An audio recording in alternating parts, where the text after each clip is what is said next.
Now, preview time. So let's take a look at what's coming your way.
The Jeff Meacham Network's Multiverse of Media. For over 15 years, the recognized symbol of excellence and the standard bearer in coverage of sports and entertainment.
What is going on, everybody? Happy Monday. It is February, and I'm sitting next to JJ in person. It does happen. It does happen every once in a while.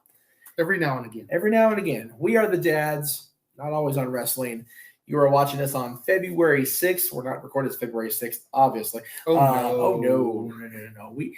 We can't shit in advance today, dog. I was going to say, if y'all don't know us by now, then we can in advance.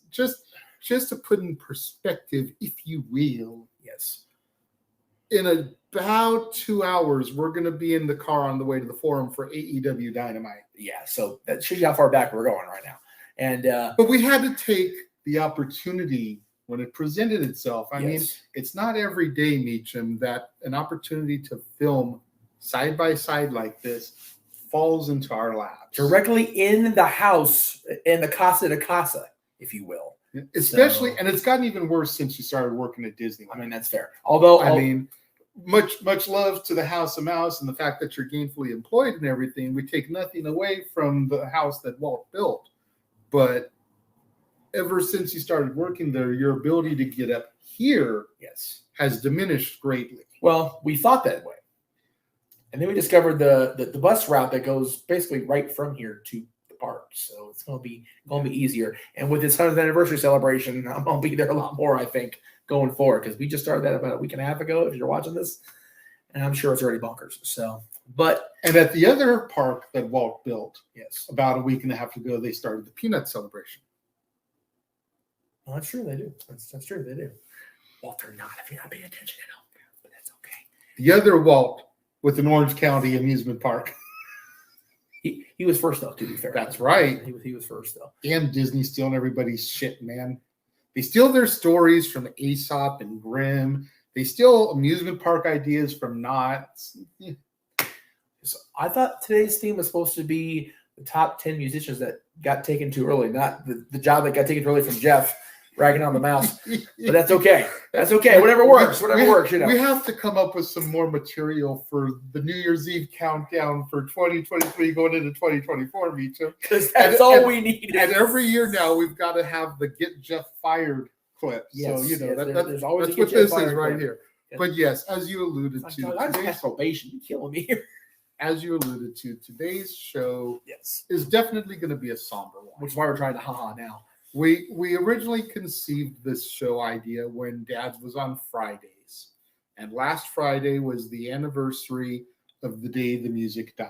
Yeah, I mean, February 3rd was the day all those years ago when the Big Bopper, Richie Valens, and Buddy Holly were all taken from us in that tragic plane crash. Yeah, I mean, you look at that newspaper headline, it's just, it was so, I remember people that I've known that were alive at that point just telling me how sobering it was. I can imagine. And it was just, it really was one of those, man, this like, it affected so many walks of life, affected so many people within the industry and fans of the industry that it felt like, it honestly, and I've likened it in the years since to when 9/11 happened, or when Owen Hart passed. It's like, do we move forward? When do we move forward? How do we move forward? The Kennedy assassination. Yeah, exactly. And then I always think back to the SNL after 9/11 to make myself haha again, because Lorne Michaels asked Rudy Giuliani, "Can we be funny?" And Rudy goes, "You haven't before. Why start now?" So that's kind of Rudy Giuliani. It's a whole other discussion, but but we tried very hard in. By the way, full disclosure, collaborative list. Yes, because we all know Jeff and the music. Well, it wasn't even just so much that. It was, we wanted to make sure that it didn't go, number one, too heavy, because it's going to be heavy as it is. Yeah. We didn't want, in theory, again, 20 different, things on this list, because we would have been here either way too long or way too short because we wanted to get through the tragedy and bing, bing, bing. Instead, we did pick 10 collectively, the two of us, and we're going to try to focus more on those 10 entries. Now, again, disclosure, collaborative, we did cheat a little. Yeah, I was going to say there's definitely a few entries here where we grouped some people together. Like, for example, the day the music died is one entry. Right. There's not an entry for Buddy, Richie, and the Big Bopper. Right. That would be 3 out of 10 entries. And then we just grouped them all together. And there's a few other people that we grouped together like that. You'll see when we get there, and we'll explain our reasoning as to why we did it. Yes. But there were a few different things that we really had to look at when doing this list. This conversation was a lot more involved than I thought it was going to be when we were doing our production meeting, if you will, last night. Yeah. I mean, one thing we looked at was the age of the artist when they passed. Yes. You know, because the whole key is an artist who was taken too soon. Well, what do you define as too soon? On the channel, it's always been never too soon. So, some people would say 40 is too soon. Some people would say 40 is a decent life. Yeah. You know, we only have one artist that was taken from us after 40. Everyone else was younger than that. And with me approaching 40 in a few weeks, I'm going. So that was definitely something we looked into. And then the other thing we really looked into was, where was their career? Yeah, that's the key. At the time of their passing. Right. You know, prime example. Okay, and we discussed this one on the phone. John Lennon. Yeah. Yep. Everyone knows what a huge Beatle fanatic I am. And yes, he died tragically. Some would say he died too young at 40 years old. Oh, definitely. But where was his career when he died? Yes. You know, he had the run with the Beatles. He had Imagine, which was huge for him. Yep. But after Imagine, John had started to really go downhill to the point where in 75, when Sean was born, he took a 5-year hiatus from the business. Yeah. Yep. The album that came out just before his death, Double Fantasy, yes, it did well. But did it do well because John Lennon was back and, oh my God, he's back to form and this music is great? Or did it do well because he died? Right, exactly. Because he was tragically taken from us. Yeah. You figure about half the album was Yoko songs anyways. Yeah. Not trying to run the Yoko gimmick into the ground, but no. How many people would have bought that album with all that Yoko content if John hadn't been taken from us? Yeah, and that therein lies the key. It's like John Lennon, as tragically taken away from us and as young as he was, his career wasn't exactly doing too well at that point.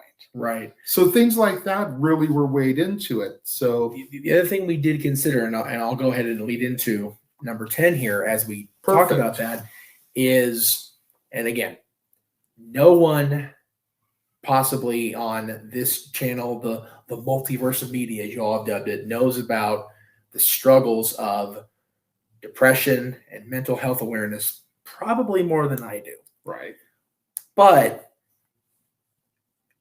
the reason the people that are ranked 10 and, toward the bottom of the list, if you will, 10, 9, and 8, 10, just 9, throw it 8, out there, is because they, again, it's got to be blunt, took their own life. They made a choice. They made a choice. I didn't want to. I was hesitant to use that word, but yeah, I understand your hesitation, but let's be 100% with the crowd. Like Paulie, we never bullshit the audience. No, we tried very hard. This is what Jeff said during the production meeting last night. It's like at the end of the day, they made a choice. To take their own lives. Yeah. Some people would call it chicken shit. Yeah. We don't go that far because, as you said, mental health, you know depression, you know what that struggle is like. Yeah. But at the end of the day, they took their own lives. Yes. They weren't murdered. No. They didn't have a drug overdose. It wasn't a car or a plane crash, as some of the other people we're going to be discussing we're going to get there for had occurred to them. Yep. They committed suicide. Yeah. And so that leads right into our number 10, Jeff, and go ahead and talk about this one for a moment. Yeah, it's funny you mentioned, well, not funny because it's not a funny show, but you mentioned Paulie talking about you're not bullshitting the audience. One of the key things I remember from the rise and fall of ECW was, when he took over the book and he was talking about, the WWF and WCW were just, cartoony and Saturday morning gimmicks and blah, blah, blah. And then ECW came along and changed the industry. And the reason he felt he had to do that is because in the 80s, music was about Motley Crue and Poison and hair bands and all that stuff. And then Nirvana came around and bam, whole industry changed. Yeah. And love or hate the personal life drama that unfolded after Kurt Cobain's passing. Who's our number 10 Number entry? 10. Kurt Cobain. Kurt and Nirvana. You know better than me because you are our music guy. Nirvana changed the game. Yeah. They completely 100% changed the game. And when Kurt took his life, I think 1993, if I remember right. Is that 94. 94. It could be argued that Nirvana had maybe not peaked 100%, but they were starting to see the top of that mountain and able to look over the horizon and go, okay. I definitely think they had plateaued There you go. by the time Kurt took his own life, because you figure their debut album, Bleach, had moderate success. It wasn't really until Nevermind, their second album, which Smells Like Teen Spirit, that they blew up and entered that stratosphere. They did. Yeah. And then they had In Utero, which didn't quite achieve the same level of success as Nevermind did, but it still did respectable. Yeah. And then by the time their Unplugged album came out from MTV Unplugged, the show they did, Kurt had already taken his life. Right. So at the end of the day, they had 3 albums and a live album during Kurt's time. And you could argue that their Unplugged took them back to that level that Nevermind did because of songs like The Man Who Sold the World, which was a David Bowie cover. Yep. The Unplugged version of About a Girl, which was some of the other songs. God, yeah. But it was so stripped back. Yeah. And much like another artist we'll talk about later, it reminded me, and I'm sure a lot of the other fans who are Nirvana fans, how beautiful Kurt's voice was. Yeah, yeah. Now, once Kurt died and he took his own life the way he did, there was that, oh my God, they're the greatest of all time conversation. Yes, exactly. And I've told the story numerous times at home, on the channel and stuff. Yep. I remember after Kurt took his life, MTV used to always, over the 4th of July holidays, show the top 100 videos of all time. Yep. And for years, Thriller was number 1. No ifs, ands, or buts. No, there was no discussion. No discussion. The year after Kurt's death, Smells Like Teen Spirit was the greatest video of all time. And it was like, and it stayed there for close to 5 years. Yeah. Before people were like, okay, it's time. Yeah. Thriller went back to number 1. Teen Spirit bumped down to number 2. Right. And no. It's one of those things that only happened because of Kurt's untimely death. Yeah. And it's the same argument I always come back to with Heath and the Joker. Did he get the Oscar because his performance was so great and he deserved it? Did he get the Oscar because of his untimely death? And from a subjective point of view, it's like, well, of course he did. But when when we try again, I think this show this week is going to be the most that we ride that objective subjective line like a friggin' show pony. Absolutely, because there were some people where I completely co-signed where Jeff was coming from as far as the take their own life thing, and then there was one which we'll get into in a little bit when I was like, yeah, but. And we did we yabbled over here for about 10 minutes. It's like, we definitely had to try to ride the line because we're not just giving our own individual lists where we can be subjective. Right, exactly. We're coming together, like you said, being cumulative, so we have to be objective. Yeah. So that is our number 10 entry, and the reason behind it, Kurt Cobain. Yeah. Coming in at number 9, full disclosure, is the frontman for a band that I never really cared for. Right. Okay, never cared for may come off as harsh. I never got the hype. Yeah. Okay. Yeah. I mean, and it's funny because they're Long Beach natives and I'm from Long Beach. Right. We're talking about Bradley Knoll, the lead singer of Sublime here. Right, exactly. And I knew a few of their songs. Yeah. Growing up in college, you know, Smoke Two Joints was on the Mallrats soundtrack. Yep. Obviously, their song Date Rape was a big thing for numerous reasons. We won't go in depth on that. But then their self-titled album, Sublime, came out, which was arguably their biggest album to date. Oh, yeah. Oh, yeah. It had Wrong Way, it had What I Got, it had Santeria, it had Summertime. You know, there were a lot of big hits on this album. But again, was it a big album because of Bradley's untimely death? Yeah. Or was it a big album because they had done the grunt work to get to that point? Exactly. And subjectively, I probably would have flip-flopped these and put Bradley at 10 and Kurt at 9. Yeah. Yeah. Objectively, whereas Nirvana, I feel, had kind of plateaued. Yeah. I honestly feel that Bradley and Sublime were just starting to scratch through that ceiling. Yeah. Yep. And I feel like that album would have been big regardless, in spite of the untimely passing. Yeah. You got to figure there was even an unreleased remix for Summertime. Yes, there was. That didn't get to the surface for at least another 5 to 10 years. Yeah, it took a while. Of Bradley and Snoop Dogg on the track together. I mean, you Long want to Beach, talk man, about Long Beach represent. Right? Had he not died and the turmoil with Death Row not been what it was in 95, 96. I mean, let's be real. There, Who's to say that we Yeah. couldn't have seen that see the light of day sooner? Yeah. And that remix could have taken that album to the next level in of itself. Yeah. I will always associate Sublime, particularly Santeria and Date Rape, with, let's see if they actually watch, with the car rides for Team No DQ, Team XMV back in the day, because every single car trip into Hollywood, into the Valley, into any damn place we went. Once my original co-host got in the car, all about that album and all about those songs, and it's like, I like the songs, I like Sublime and all. Damn, this is getting played out in this car. And again, don't get me wrong. I was never the biggest Sublime fan.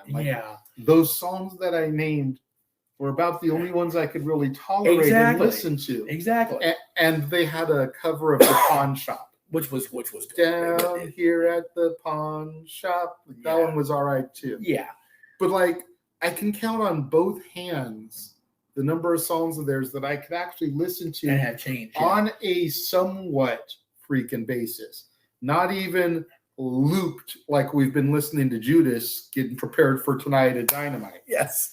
So tonight, as we film this, I was going to say tonight, which was 4 weeks ago now. But Bradley's death, I feel, was so tragic, and it just came at the worst time. And then you also figure, and this is something I brought up in the production meeting, you figure that No Doubt from Anaheim, really kind of broke through and hit big right around the same time as Bradley's passing. Yeah. What could have been with a Sublime No Doubt world tour right around that time? I think that would have been one of those Long things. Beach and Anaheim representing globally. Yeah. Bradley and Gwen. Holy hell, dude, for real. It would have been one of those that not my genre of music, but I probably would have bought a ticket for that tour. Yeah. For real. Absolutely. Speaking of buying ticket for people's tours, the front man, or I should say one of the two front man for number 8, is someone I have seen live multiple times. Yeah, not my wheelhouse as far as what I would usually go see. And again, he's and again, this sounds so silly saying it like this. He's the highest ranked of this particular group of people, because not only did Chester Bennington take his own life, he took his life on a birthday observance of his best friend. Forgive me for the name. Chris Cornell, the Chris lead singer Cornell. of Soundgarden Chris and Cornell, Audio thank you. Slave. Sorry, again, I am so bad with music, y'all. It's okay. On Chris Cornell's birthday, 2 months after Chris had done the exact same thing. Yeah. And it's like that. This one, again, me not having been a regular listener, I won't say I wasn't a fan because I did enjoy their stuff, but everybody I know was on about Chester. And I'm not begrudging them that at all. I'm just trying to convey the impact it had on every facet of my friend circle. Absolutely. Everybody I know that was a fan of music, I heard about Chester. And of course, when Chester did pass, we were full on into production for podcasting at that point. So it was all I would see when I hopped online to do anything.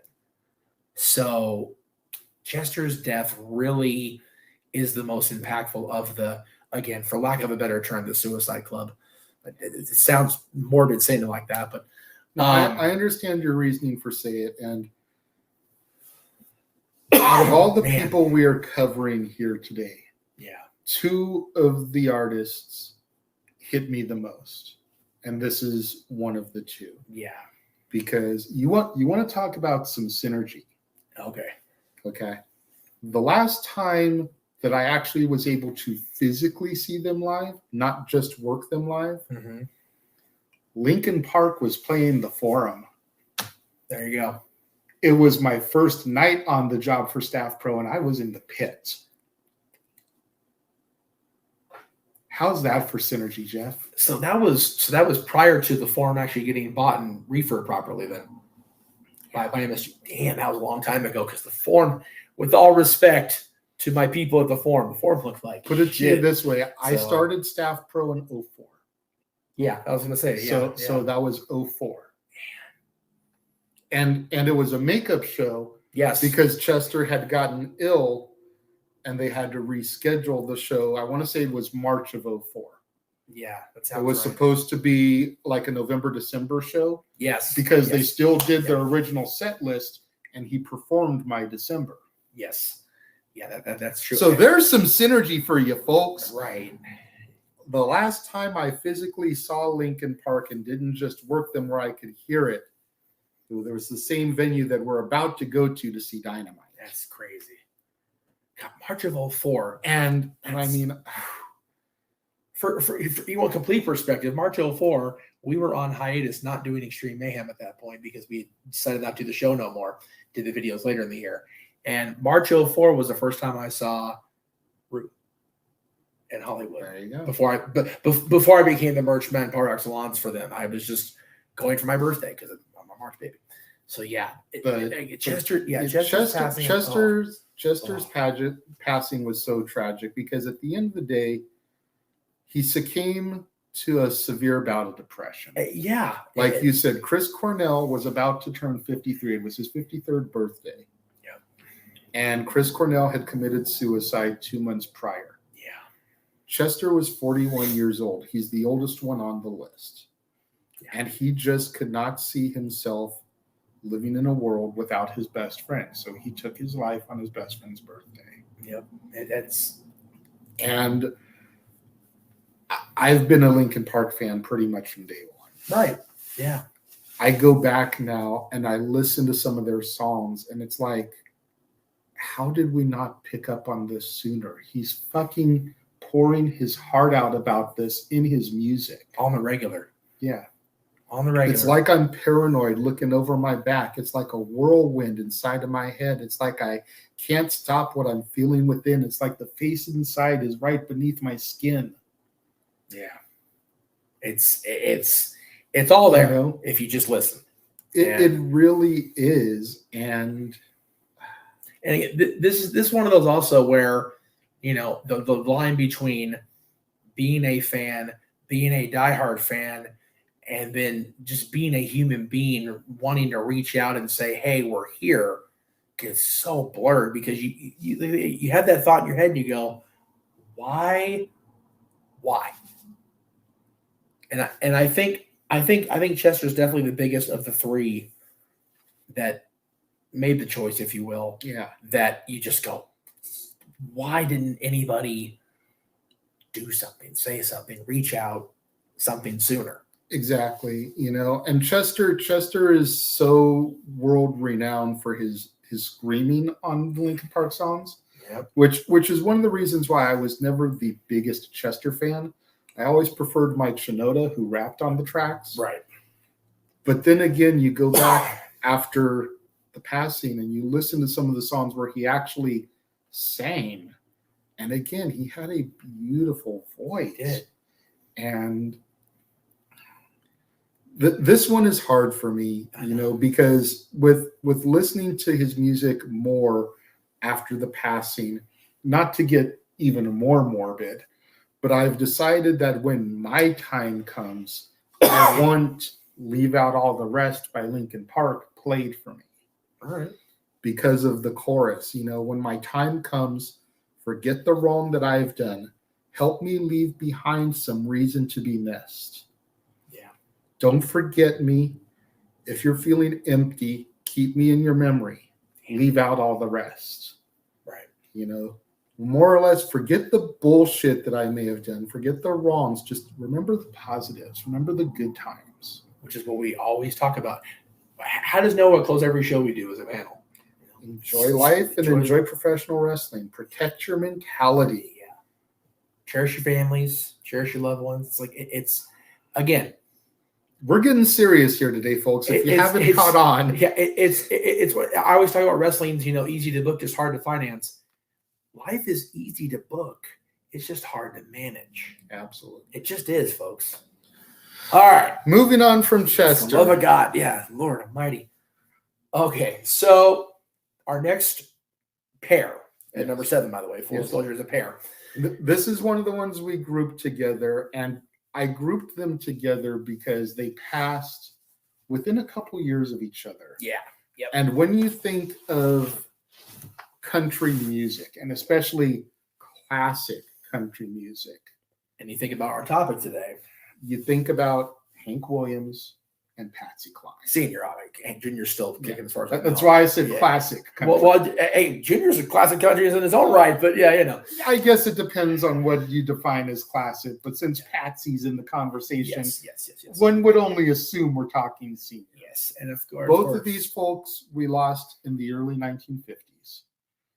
Hank was 29, Patsy was 30. Yeah. Hank succumbed to his alcoholism. Yep. Patsy was a plane crash, much like the day the music died, much like some of the other people we're going to get to later. Yep. But Patsy, believe it or not, only had 3 albums come out in her lifetime. Yeah, that when you think about, and again, her impact was definitely more pronounced posthumously, unfortunately. Absolutely.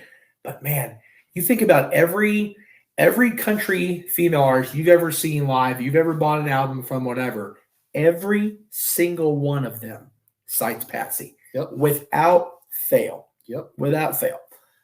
And then with Hank, again, I was very quick in our discussion prior to recording. Okay, well, he drunk himself to death. That was his, that's a choice. Then I found out something I never knew about Hank. He was born with a minor case, mind you, of spina bifida. Now, if y'all have watched me for a while, I know that dealing with that is a mucker fodder.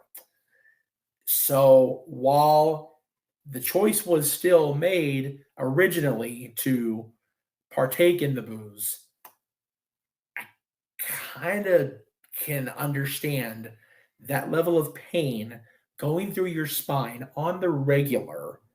That's going to make anybody want to, self-medicate. Because especially in this era, there was no mental health awareness, anything in the 50s and before, in the 60s. I'm pretty sure Patsy died in the early 60s. I thought to, anyway. There was none of that. And there was no, for lack of a better term, universal health care. And there wasn't a discussion even about that. It's like, you man up, you suck it up and deal with shit your own way. Absolutely. Especially country boys, So Yeah, Hank medicated himself to death because his heart just went, you know what? I'm good. I'm checking out. Bye. Much like we talked about it, much like Eddie Guerrero. Yeah. Hank never found the light at the end of the tunnel and got himself clean and sober. But, even still, at 29, that's your heart going, yeah, I'm good. Thanks. Yeah. I'm done. Patsy is one of the, we're going to talk about plane crashes and car crashes later. Yeah. We're getting there. Trust me, folks. Yeah. But man, it's one of those, I know you're not a fan of the Blue Boy. I know that, but Superman always says, statistically speaking, flying the safest way to travel. This list calls bullshit, Clark Kent. I was going to say, I got nothing against Brian Heffron. Hey, I don't either. With as melancholy as this topic has been so far in the first 30 minutes, I had to lighten the mood a little bit. That's fair. I mean, we love us the meeting. Again, this was so tragic and so could have been avoided. Both fronts. Yeah. And again, a different era, Hank gets treatment for the spina bifida and he's good to go. Absolutely. A different era, planes are safer, possibly, and Patsy doesn't go. But, it's, again, both of them posthumously, their legacies live on, influence so many people. I mean, you just figure, and I didn't know this until I was doing the research last night, and I mentioned this. The show that Patsy Cline performed just prior to her plane crash also had George Jones on it. Yeah. It's like you think about where George Jones's career went. Yep. And we only lost him within the last 5 to 10. Yeah. So just the fact that he was able to be on the same bill as Patsy Cline. Yeah. Early in his career. Early. That just goes to show where she was as a star. And you got to figure she was probably the headliner. Oh, yeah. Because I didn't recognize any other name except for George Jones. Right. And like I said, this is baby George Jones at this point. So, probably my total side note. Coming Back for a Holiday featuring George Jones was played all throughout Christmas at work, and I blame you for that because I had to put that out there. Everybody at work loves that shit. So good on Brad Paisley for putting it in the universe. We applaud you, Brad, for that. That's good shit.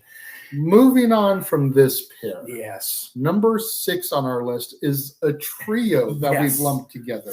And we lumped these 3 together because they were the initial founders, if you will, of the 27 Club. Yeah. Jimi Hendrix, Janis Joplin, and Jim Morrison. Yep. All of them succumbed to drug overdoses. Yep. And with the exception of Jim Morrison, who was definitely fading in and out at that point, like the Doors were on a decline. Their last album, I believe, was the LA Woman album. Right. Which didn't do near as good as Strange Days or Walking on the Sun. No. Or, just... It did moderately well, but again, those other albums were just so on another level at that point. It just... Yeah. He was getting more and more into his poetry. Yeah, exactly. And kind of distancing himself away from John, Ray, and Robbie. Yep. But Janis, on the other hand, Janis and Jimmy, again, Jimmy only had like 3, maybe 4 albums come out in his lifetime. Yep. Everything else that has come out under Jimi Hendrix or the Jimi Hendrix Experience has been a posthumous release. Yeah, but Janis is the one I am the least educated on, unfortunately. I do know some of her music. Yeah. But between the 3, she's the one I'm the least educated on. Definitely. But I mean, she was enough of an inspiration, as was Jimi Hendrix, that they were the basis of the characters of JoJo and Sadie, respectively, in Across the Universe, which I covered last month on Renegade's Reviews. Yeah. It was going as far as Sadie putting the purple headband around JoJo, trying to emulate Hendrix's look. Like, for real. That's how inspiring they were to generations. And then you figure Joan Osborne. very much in the vein of a Janis Joplin. Yep. Jimi Hendrix obviously inspired people like Slash and Lenny Kravitz. Oh my God, yeah. Jimi Hendrix was so. And then, of course, Jim Morrison got turned into John Morrison. Right. Complete with a finisher called the Moonlight Drive. Yeah, reincarnation. Jimmy's style, his music, his everything was so influential in pop culture that a executive of a wrestling company in the late 90s went, you know what? We've got a decent song. Jimmy was so influential that they turned it into a whole comedy shtick in White Men Can't Jump. Because white men can't hear Jimmy, supposedly. You listen to Jimmy, but you ain't hearing Jimmy. Oh, no. I heard Jimmy plenty. Yeah. Especially wearing that black and white on the regular. Trust me, I heard Jimmy forever.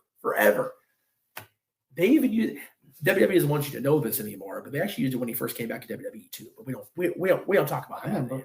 No, I know you remember. I remember. I was there live. I know you remember. I know you remember. I remember because the NWO shirt I had from that era was from 2002, and you gave it to me, so I know you know. Yeah, but again, these three are just so. Again, the 27 Club. You talk about the founding of the club, which is again not exactly a club that you want to join, and thankfully we made it past that point. No kidding, right? But I think these three, even if they hadn't passed as early as they did, I think they're still talked about because they were all so unique in their own way. Mm-hmm. They were part of a era where everybody had to be themselves, had to be unique to stand out because there were so many kick-ass acts in that era of music that you had to stand out or you were going to get lost in that, okay, put them on the Sunset Strip shuffle. Have them open for fill in the blank here at the Whiskey or, wherever. Because you want to talk about open for fill in the blank, Jimi Hendrix's first major exposure in America was the opening act for the Monkees. You talk about different. And he got booed off the stage. Yeah.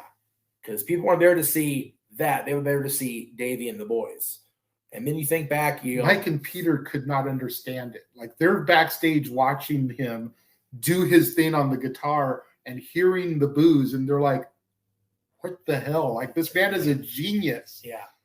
And when and again, I'm not going to downplay the Monkees ever because I love me some Monkees. Me too. Don't get me wrong. But when you think about overall impact on the music industry and pop culture, period, that's a hell of a weight contest right there. It really is. Seriously. Because the Monkees had their show, they had their act, and man, people still talk about the Monkees today, but people have always talked about Jimi Hendrix. It would be like having Vanilla Ice open up, at the height of like the 90s. Yeah, Ice Baby, I was going to say, yeah. For NWA doing Straight Outta Compton.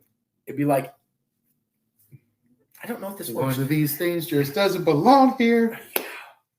Yeah, especially NWA at their highest point. It's like the highest point in NWA. I just really what I did there. Anyway, I'm going to move along and go to the next one.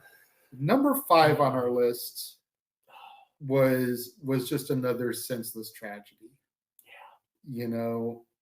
This young lady was in Honduras of all places on vacation filming a documentary about her life. Yeah. And got into a car accident, car flipped, brain trauma, and she was the only person in the vehicle to suffer a fatality. We're talking about Lisa Left Eye Lopez from TLC.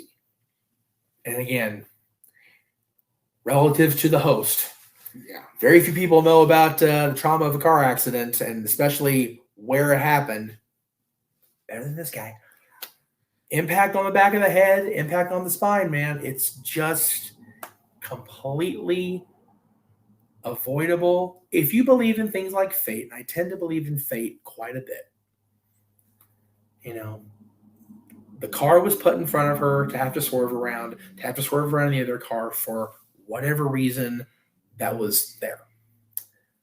But at the same time, because This one he had to really pitch to me. He really did. And it came down to, while the other members of TLC had still really kept going forward within the group, Lisa had almost been forcibly relegated to the background of the three of them. And it was like, you know what? You're right. She was. And if you go back and you listen to their debut album, Ooh on the TLC Tip, Lisa was a much more prominent fixture on that album than she would become on any of the other albums. Yeah, that's true. You know, their Christmas single Sleigh Ride came out off of the heels of that album. All three of them are featured prominently on that. Yep. T-Boz on the verses, Chili on the chorus, and then Lisa had 2 raps within the song. Yep. Then you get into the Crazy Sexy Cool era. Yeah. And you could really start to see that the sound of TLC had matured and was starting to rely more on T-Boz's smoky, raspy voice. Right. And Lisa almost sounded a little bit too childlike with her nasally rap voice. Yeah, exactly. It's like they were trying to move to a more mature sound. Although, what's their biggest single off that album? Waterfall. Which is why is it a huge single? Lisa's rap. Yeah, exactly. You know, not to take anything away from T-Boz or Chili's vocals on that track, but it's Lisa's rap that makes that song. Yeah. You know, as a solo, arguably her biggest moment was on the Not Tonight remix alongside Little Kim, DeBrat, Missy Elliott, and Angie Martinez. Yeah, I agree. I agree with that. And you know, she had a solo album drop a few months before the accident. I want to say about 9 months before the accident, but it didn't really get traction. And she had just signed a deal with Death Row Records, which Death Row at that time being what it is, you know, who really knows what would have come out of her deal with Death Row? Because you got to figure MC Hammer recorded an album with Death Row Records that never saw the light of day. Yeah. So would Lisa's album have just remained on the shelf, or would it actually have gotten some play and some traction? And because the Death Row machine was behind it, yeah, exactly, maybe it would have done Snoop Dogg, Dr. Dre, Tupac numbers. Yep. Instead of doing Lady of Rage numbers. Yeah. And if you know what Lady of Rage's album sales did, you understand my concern. And you're on the right show, because clearly it is what it is. You mentioned that the album was released 9 months or so before. Yeah, I want to say September. So this is a great counterexample to what we talked about earlier about the album being released right before or right after. 9 months before, and the album just kind of does what it does. Even when she passes, it doesn't. Yeah. Because it was so far removed from it that it didn't revitalize her career posthumously. That and her signing with Death Row, but not having anything come out of it before it was too late. That is the tragedy. And that is why she was, in our opinion, taken too soon. And that's why she's as high up on the list as she actually is. Yeah. Which brings us to number 4. Oh, here we go. Okay. Number 4 for us is what conceived the idea in the first place. It's The Day the Music Died. Richie Valens, Buddy Holly, and the Big Bopper. Yep. Now, here's something interesting that I thought about getting prepared for this show, Jeff, and I don't know if you want to co-sign with me or not, since I'm the music guy. Big Bopper's career was on the decline. He was on this tour to try to generate a little bit more buzz with the other acts. Agreed. Buddy Holly's career had plateaued. He was not going up from there. He was on same level he was on, probably was about to start becoming the decline. But out of the three, he was arguably the biggest name. Agreed. Richie Valens was on the incline still. Yes. And that's why this one is where it is. If it had only been Buddy Holly, if it had only been the Big Bopper, probably would have been a lot lower. Yep. But you had one person whose career was on the decline, one who had kind of plateaued, and one who was still on the rise. that's why it is where it is, at least in my personal opinion. And I dare say that's why it's labeled the day the music died, because you figure you had 3 people very prominent in music at different stages of their superstardom, and they were all coming together on a collaborative effort. And then fate said, nope, not today, and took them all out at once. That's not the day the music died. That's the day the music screeched to a freaking halt against a wall. I mean, really, that sounds, morbid saying that with a plane crash and everything, but that's music having to go, oh shit. Yeah. Like the entire industry was like, and just to further my point, as far as the Big Bopper goes, you figure there's a movie called La Bamba about Richie Valens that ends with the plane crash. There's a movie called The Buddy Holly Story that ends with the plane crash. That's all about his rise and success. Yeah. Tell me the name of the Big Bopper movie. I'll wait. Say by the Bell, the movie. Yeah, No? No. Different Big Bopper? Yeah. Oh, okay. There isn't one. With all respect to Dennis Haskins, because we love Dennis on the show. But There isn't a Big Bopper movie, is No. my point. Because unfortunately, no respect to the man, Chantilly Lace is a great song. Yeah. He just didn't have the lasting legacy. This is going to sound fucked up. Forgive me. The only reason he's remembered in the same way that he is because he was tragically taken along with these 2 other men. Which is why, If the Big Bopper had been on that plane alone, it wouldn't be as big a deal, I don't think. And again, that's fucked up to say. But I do co-sign Stop me where on it. I'm wrong. I do co-sign on it, and I dare say, we talked about this, how can the topic generator be number 4? That's why. How can the topic generator be number 4? Wait till you see who we have as I was going to say, just stay tuned. Jesus. I mean, if you're really an intelligent individual, and we know our fans are, you should be able to figure some of these out. Yeah. But yeah. Considering our age bracket, considering our fandom of music and pop culture, we're getting a pretty good idea what's about to come out here. So anyway. But I mean, the day the music died, you want to talk about the lasting legacy. I mean, there's always the Don McLean song. Yep. American Pie. Yeah. Yep. There's the 2 biopics that I just mentioned. Yep. Starring Lou Diamond Phillips and Gary Busey, respectively. Yep. And then you figure the Don McLean song got turned into a parody by Weird Al. I was going to say that there's very few honors, despite belief of some to the contrary, in music than getting parodied by Weird Al. And that song was so popular. And you got to remember, Weird Al, he's no dummy. He released the parody, which was about Star Wars, essentially, when Phantom Menace was released. The saga begins. The saga begins. Thank you. And man, I know because you are, every Star Wars fan 99 was going, oh my God, oh my God, oh my God, about everything Star Wars.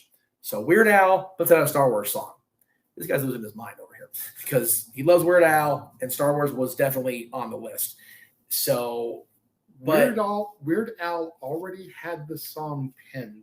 Yep. Based off of internet rumors and storyline spoilers that had been circulated on the infant internet. Yeah, baby, yeah. To the point where he paid, I want to say I heard the sum was like $50,000 for a ticket for a preview screening, just to make sure that his lyrics were factual and not completely bullshit. Yeah.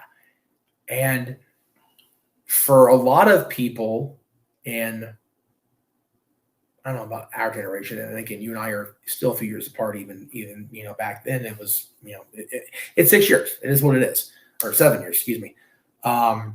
But for a lot of us, that's where we first heard that song, or that melody was The Saga Begins. And you go back, what did he parody off this one? You go back and go, man, American Pie is damn pronounced. That's a damn good song. And you think about it, then you go back and research the story and you go, oh, fuck. Yeah. So it's one of those 6 degrees of Kevin Bacon. But when you get there, it's like, this is why this song is so good, because the original was so good. And the original was so good because the feeling was so real. Raw emotion. Again, Because Don McLean was a child when the day the music died happened. yeah. So he's literally pouring his heart out from firsthand experiences. Yeah. And you and I have both gone around this so many times over the years. There is no greater emotion to tap into when you're talking about presenting any sort of entertainment, thing with wrestling or video or anything, than when it's just pure and raw and in the moment. And when you're a kid and you're a fan of just straight up music, and that part of your innocence, that part of your childhood is ripped from you so forcibly, you're just, wow, there it is. And that's what Don did. And there's a reason for it. But again, it is only number 4. Okay. Right. You want to take the lead on this one, or do you want me to? I will take the lead only because I want you to bring it home, because I know you can better than I can. That's fair. And I probably can take the lead on the next 2 a little bit better also. So go ahead, sir. So again, I am, with all respect to everybody that's watching and everybody's ever watching, I'm the whitest dude in the fucking room. Okay. But even I, as not a fan of the genre as I am or was back then, still to this day felt and feel the impact of the, if you really want to go down the rabbit hole of words, murders of Tupac Shakur and Biggie. Man, this was so a part of everyday news. This was a part of everyday life if you were, especially living out here in LA or back, where New York. in New York, man. It was on the news every day because there was always something coming out about the latest development in the murders and the killing. It just was everywhere. Y'all that grew up, and we grew up, bitch about the OJ trial being on every day. Y'all talk about, stuff later on that was covered by the news ad nauseum, and especially nowadays media. Go back to when Tupac and Biggie died. Mm-hmm. If you can find in your area, especially if you're an LA or a New York person, if you can find one news broadcast, like the nightly news in your area, that didn't have at least a little snippet about Biggie and Tupac, you a liar. Because it was all over the place, because it was so tragic, number one, so unnecessary when you really strip it down. Yeah. And to your point, Jeff, like the news regarding Biggie and Tupac really goes back prior to Tupac's murder in 96. Yeah. Oh, yeah. It goes back to Tupac getting shot coming out of the recording studio in New York, which he blamed on Biggie and Bad Boy Records. Yep. Because that was the catalyst for the entire East Coast, West Coast beef. Everything was there in that moment, right there. And that was from that moment. That was when did that happen? I want to say 95. So yeah, a whole year of just from that moment, the news was, for better or for worse, engulfed in and perpetuating the East Coast, West Coast hip hop rivalry. Yep. And as a result of the media, we got to the point that we got with first Tupac and then Biggie Smalls. Yeah. It's very much the same way the media is directly responsible for Princess Di. Oh, yeah, without a doubt. Without a doubt. Different levels, but the media is responsible for it all. Another person that was taken too soon because of tragedy and sensationalism by the media. And this is another one of those that we really had to debate on and weigh, because, and I said it to Jeff in our production meeting last night, I'm going to say it on the air. This is a hot take. The views and opinions expressed here by the Renegade J.J. Williams may not directly reflect the views and opinions of Jeff motherfucking Meacham. But here it goes anyways. Tupac's career was on the decline in the music industry. Tupac had put out, I want to say, 5 albums. Tupac Lives Now, Strictly for My Ends, Me Against the World, All Eyes on Me, and the Machiavelli album, the Don Illuminati. Yeah. He had put out 5 albums in his life, 6 if you want to count the Thug Life compilation that he did with his group. Yeah. Okay? And the Machiavelli album sold decent, Yeah. but it wasn't near No. All Eyes on Me. No, not even. No. Then you add in the fact that Pac was starting to venture more into acting. Yep. He had Gridlocked come out. He had Gang Related come out. Both those albums came out posthumously. Yes. You know, he was on the soundtracks for those. He was heavily featured in the movies. He was really starting to transition more into acting and getting away from the music because of where everything was. With the He was trying to get out of his death row contract, if rumors are to be believed. Of course. He just wanted to do the albums that he was contractually obligated to, just move on. So if you believe that rumor, he was trying to get out of the situation, man. He was doing what he could to get out. Ugh. You know, and I mean, you look at if you really take a look at the image that we used for these two, and I'll throw it up again right here.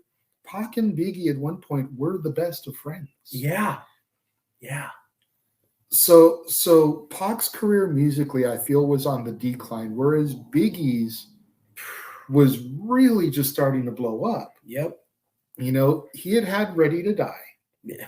Life After Death came out a week after his death. So he really only had 1 album come out in his legitimate lifetime. Yeah. 2 if you count his work with Junior Mafia on their album Conspiracy. Right. But you look at what numbers Life After Death did with Hypnotize, No Money, Mo Problems, Effing You Tonight with R. Kelly, Going Back to Cali, Sky's the Limit.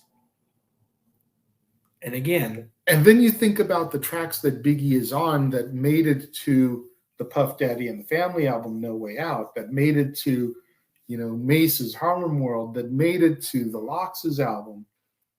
If all those tracks had been Biggie's 3rd album, holy fuck, dude.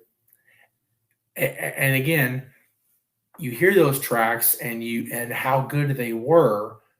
You do the math. You do the wheels. The hamster starts going 100 miles an hour. Would it have been big, or as big as it became, had he not, passed away? Would these on his own album have been, granted, great tracks, but would it have been the continuation of his rise? We'll never know, unfortunately. Yeah. Because of this bullshit. Would Biggie have transitioned into acting? Yeah, exactly. He had done a couple of guest spots on TV shows. I want to say he had an appearance on Martin or something. Yeah, I'm pretty sure he did. Yeah. But I mean, he was just really getting his feet wet because Bad Boy, unlike Death Row, was really trying to sprinkle the love around to their artists. Yeah, they were. Yeah. Puffy he got Craig Mack's album going. He got Biggie's album going. He got Faith's album going. He got Total's album going. He got 112's album going. Yep. He got Mace's album going, instead of just focusing on the same 2 artists and shelving everybody else. Yeah, exactly. And that it's such a pronounced tragic, unnecessary thing on so many levels. And to this day, you can't go, down the Venice Beach boardwalk into those shops without seeing some sort of shirt that's got Tupac and something memorialization. It's like, okay, like, and we're 25 years, almost 30 years past their death. It's crazy. It's crazy that you think about everything that happened in our wrestling fan lives in 1996, and just how crazy that, I mean, granted, not for you necessarily, but you turned 20 that year. You went out of your teens. I just started mine. I turned 13 in 1996.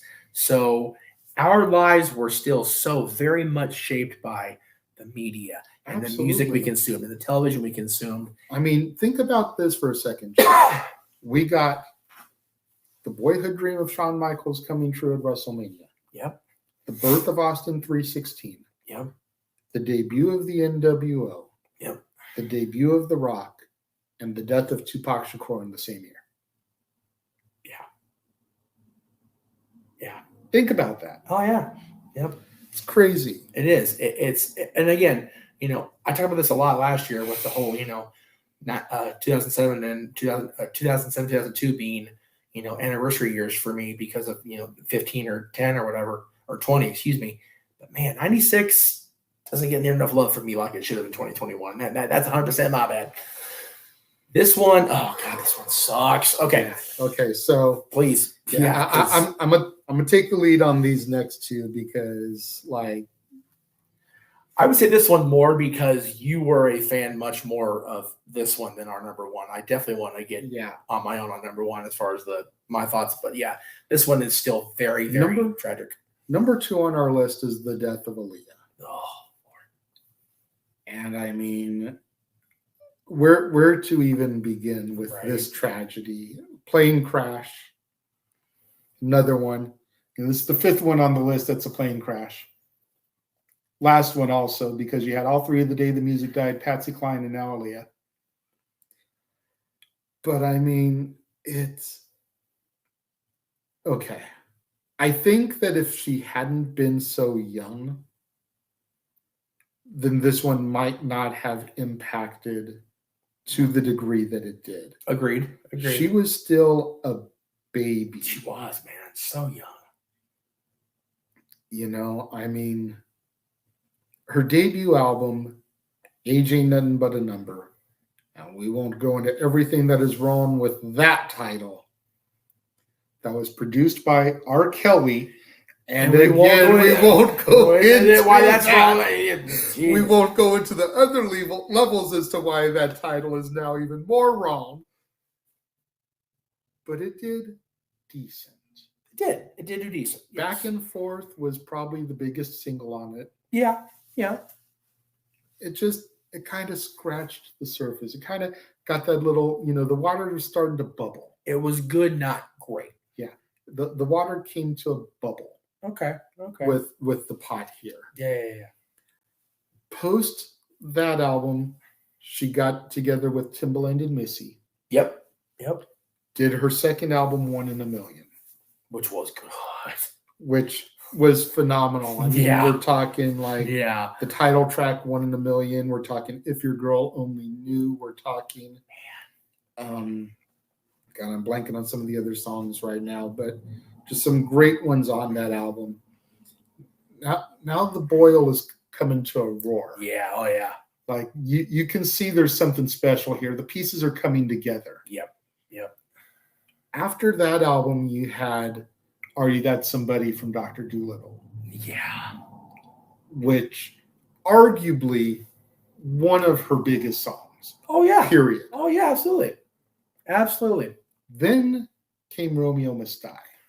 Oh, man. And now she's starting to become that triple threat because she's already an amazing singer. She's already an amazing dancer.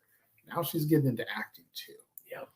And she's not just getting into acting, she's acting alongside Jet Li. Right? Like, let's be serious for a minute, okay? Lance Storm style. At this she's point, acting alongside Jet Li. Like, this girl is now ready to explode. Yes. And then her self-titled album comes out, Aaliyah. Yep. And she goes to film a music video for Rock the Boat. Yeah. Yep. And on the plane back from that music video, she's gone. Yeah. And then we have Queen of the Damned come out. Which again, I will always hate the Press Telegram for their headline the Friday the movie dropped. What do you do when your star dies? Yeah. Legit. Knowing where the Press Telegram offices were, I wanted to go down there and bitch slap them. Oh, for real. That was awful. Then you factor in the fact that the Tuesday after her plane crash, she was supposed to be in the studio with Jonathan Davis from Korn, who was the vocals for Lestat in the movie, recording a duet. What could have been? Right. The princess of R&B and Jonathan Davis, one of the leaders of that new metal rap rock sound. Like, holy hell. That album would have been even, and again, successful in large part because of Aaliyah's passing. We're not even going to try to front. But man, if she survives, or she didn't have a plane crash, let's not. Yeah. There's no plane crash, and they recorded that duet. That album rockets. Just genre transcending. yes, thank you. You know, I mean, you think about what came in the 2000s with things like, you know, Florida Georgia Line and Nelly. Yeah. Yep. You think about things like Jason Aldean and Ludacris. Right. Korn and Aaliyah. Oh, For real, for real. This is high up here. Just Aaliyah is definitely, other than number one, we'll get to that person momentarily, is because she was so young, because there was so much on the docket, is one of the biggest. Man, what could have been? Yeah, it sucks. I actually have one of those "Where were you when?" stories for Aaliyah. So we already touched on the fact that her plane crashed on a Sunday. Right. The Monday after, I'm in Bert Grimm's tattoo parlor, getting my Negaduck done. Oh man. And the news is all about the plane crash. Wow. I'm sitting there literally getting my Negaduck tattoo done, watching the news about this. Jeez. That's crazy. And again, the life events that happen, you know, life is what happens when you when plans go awry.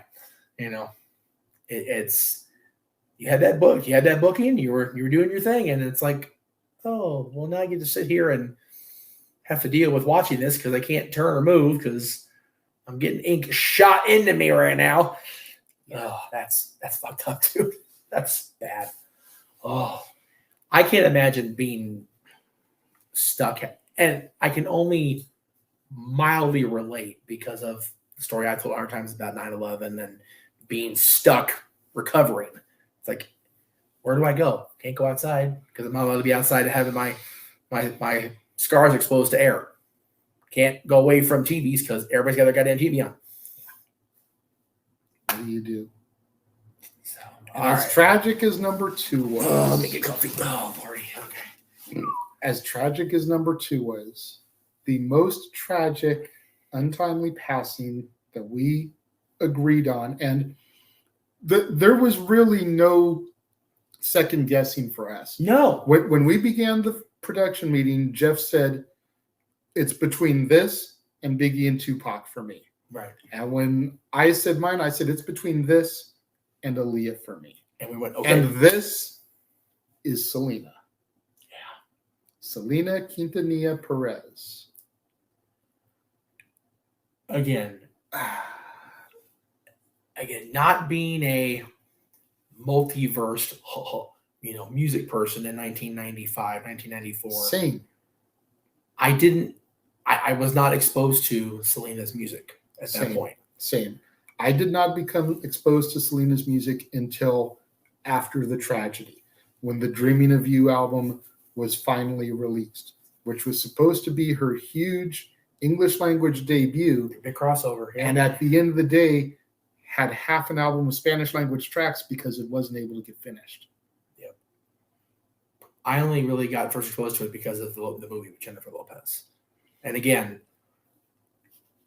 I found out years later that the family was heavily involved in that, as they needed to be, quite frankly. Absolutely, but you don't want to chance smearing the legacy of this young woman, who again was just beginning to scratch the surface of her true potential. Yeah, and this is one of those that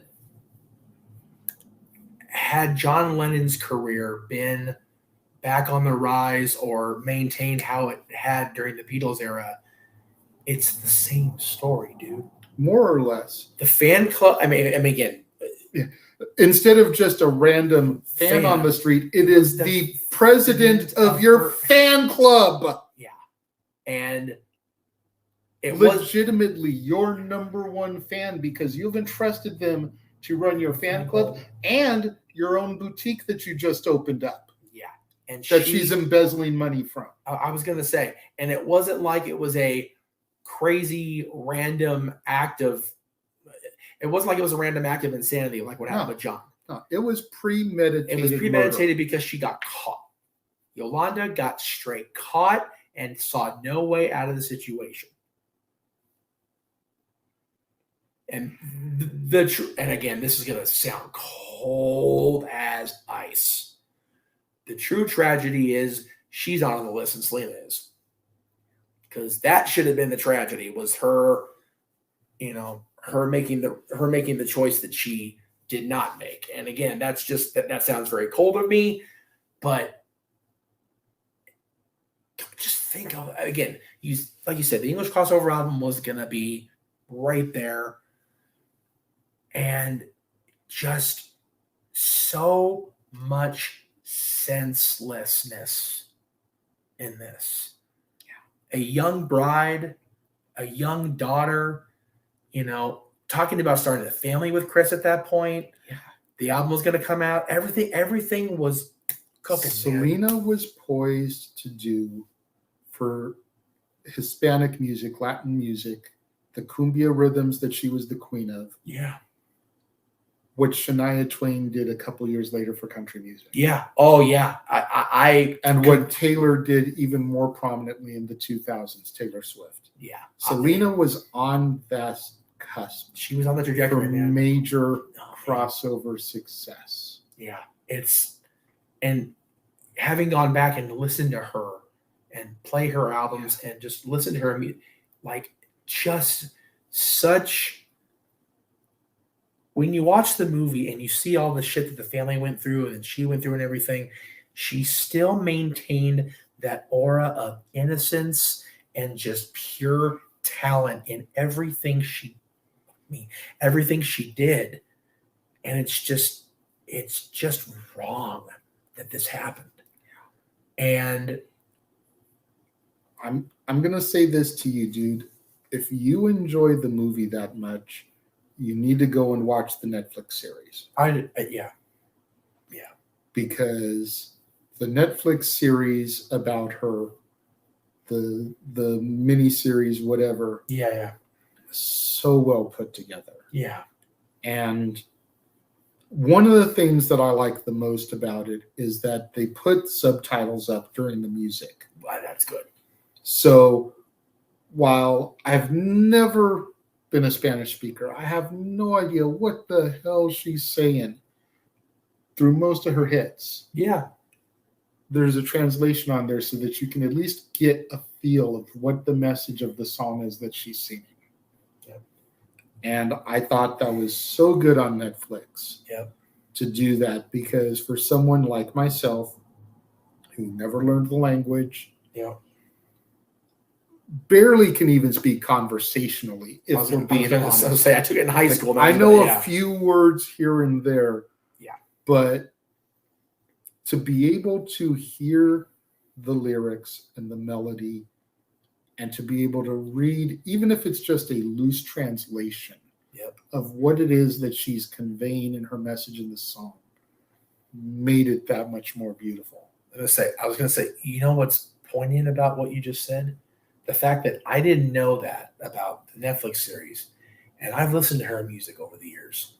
I didn't need to know what the words were. It was just that beautiful and that. I mean, don't get me wrong. Her voice and the songs are beautiful on their own, but when you can actually read the lyrics and get an idea of what it is she's saying, I mean, I'm not trying to make light here, but for all we know, she could be singing "I'm gonna gut you like a fucking hog" Well, yeah, as yeah, she's yeah. singing her song, and just Yeah. because of her voice, Yeah, and the we don't melody know. and everything, it Yeah, sounds so elegant and beautiful. Yeah, well, You know, I'm going to slit you like a tauntaun and shove you inside. It's like, Yeah, oh, it's- okay, Selena. Like, obviously, that's not what she's saying. right. Let me just make that 100% clear. But she could be saying stuff like that, and you've Yeah. got no clue. How often? So being able to see that, just like, Yeah. oh wow, okay, that is the emotion she's trying to convey in these songs. Right.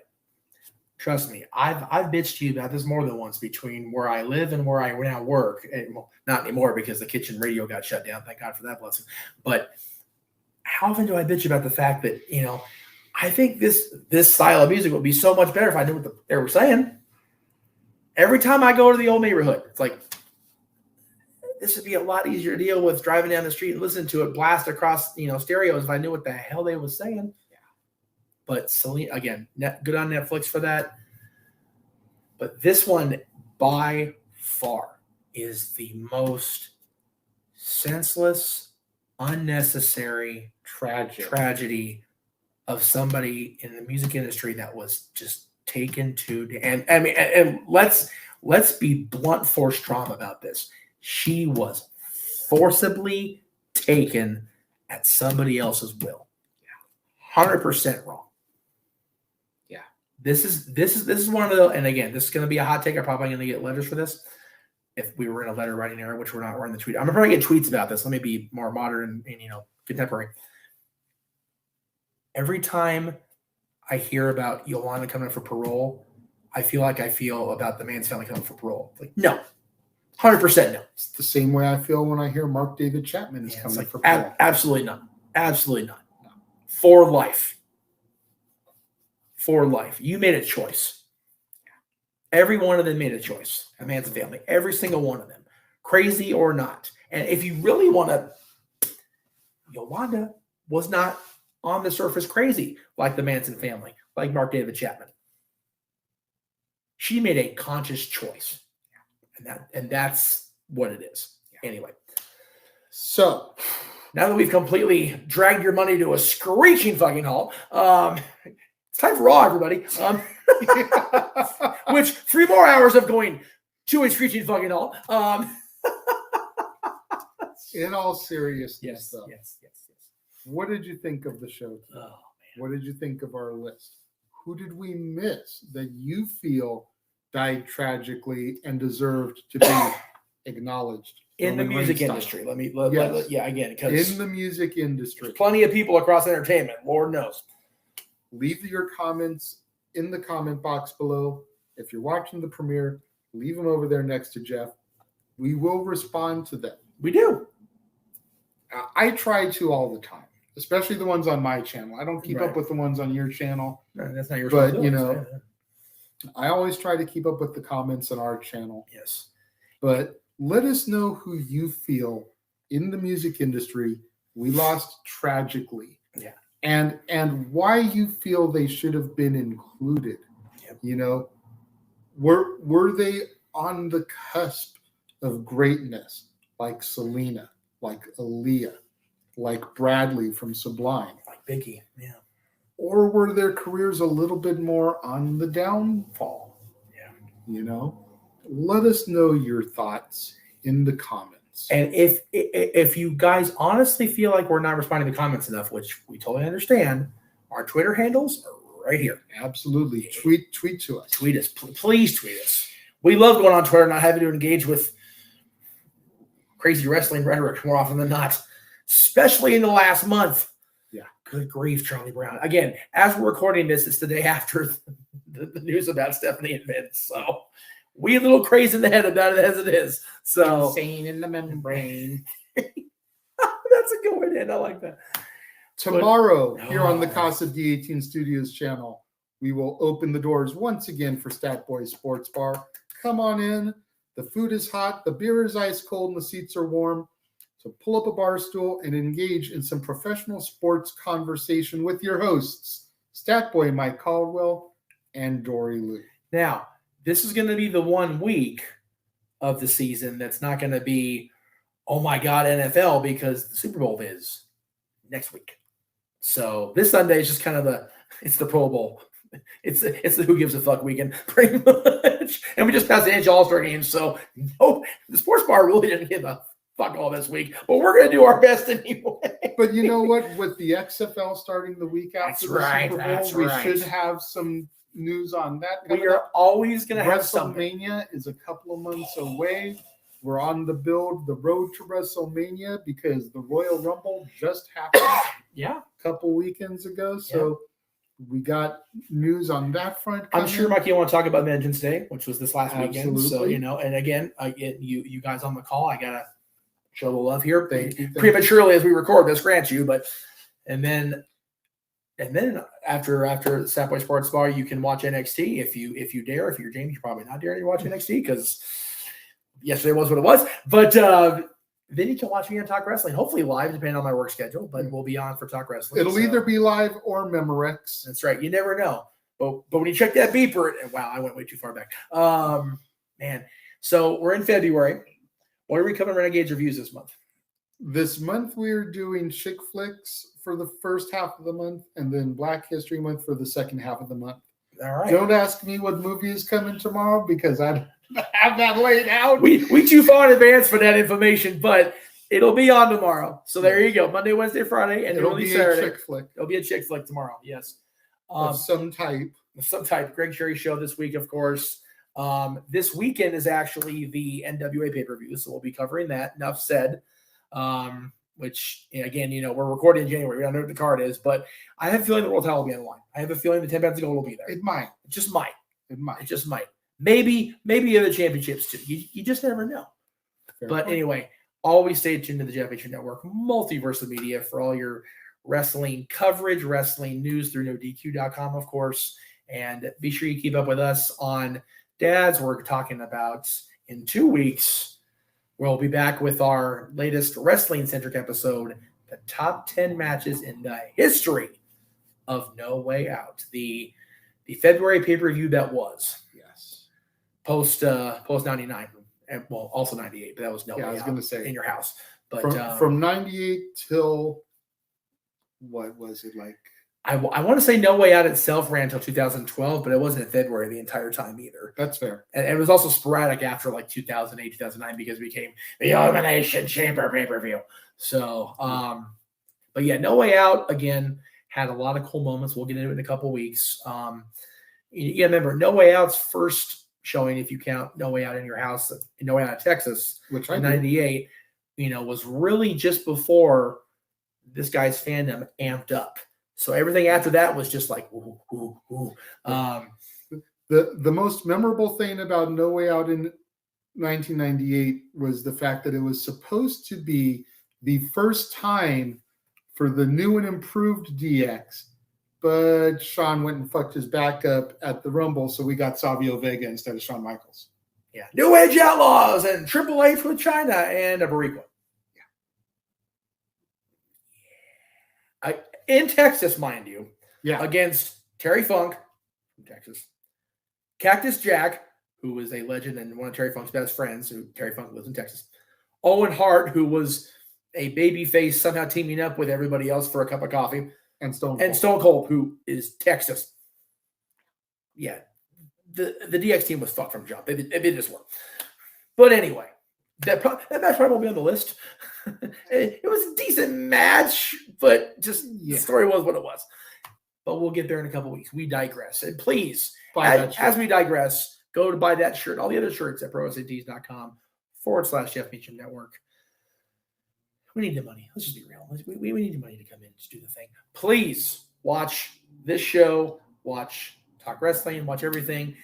If you can, throw a little love and watch it on the Cassidy Studios channel. Get that bump count up. Get that view count up. Bump it up. I'm fucking up my lines. We need to go home.